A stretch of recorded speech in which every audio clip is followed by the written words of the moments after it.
Cameron, so good to have you here.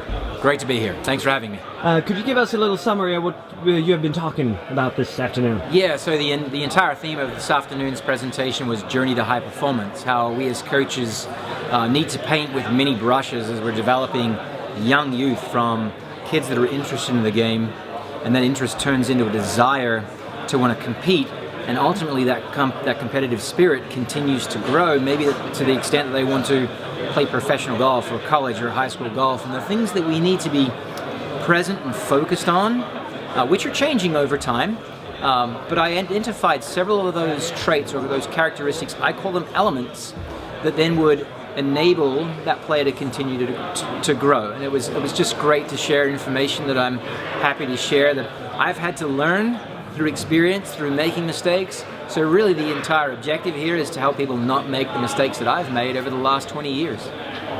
And we have the benefit of having you back on stage here on Friday. Indeed. We're going to do some live lessons, and what else are you going to talk about? So on Friday we're going to do the live lessons, and then we're going to talk about kind of a hybrid, a combination of two presentations that I give. The first is coaching to high performance, how we as coaches should prioritize filling our toolbox to help players to the best effect.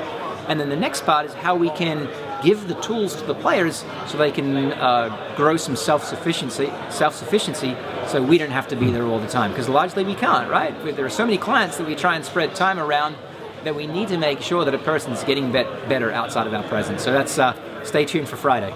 That's fantastic. Just last question. This is the first time in Sweden, right? Yes, sir. And this is the first time meeting the Swedish PGA Professionals. What are your thoughts so far? I would say that there's no PGA professional group, organization around the world who ever shows anything other than a real strong interest in growing and learning their skills. So that's special. The interest here in Sweden, it really shows this great, what we'll call social spirit, that everyone's trying to help everyone else out.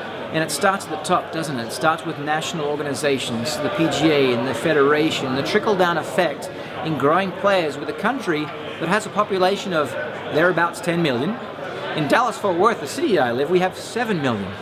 So your national organization is producing as many, if not more, world-class golfers in an entire city with a population that approaches that as well. So it just speaks to that rising tide floating all boats, the trickle down from the top and the growing from the bottom, and everyone's interested in just developing great golfers in the country of Sweden. Oh, fantastic. Once again, big thank you for being here. My pleasure.